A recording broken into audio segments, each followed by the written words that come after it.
How strange in our own time to hear Christianity spoken of as some sort of backward and oppressive force. Outside these 7,000 acres of shared conviction, it's a depressing fact that when some people think of Christianity and of Judeo-Christian values, they think of something static, narrow, and outdated.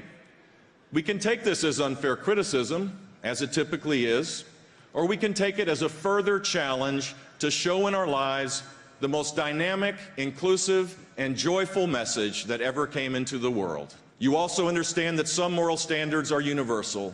They do not bend under the weight of cultural differences or elite opinion.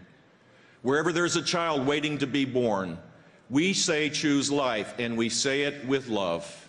Our friends on the left like to view themselves as the agents of change and reform, and you and I are supposed to just get with the program. There are consequences when you don't genuflect to the latest secular dogmas, and those dogmas can be hard to keep up with.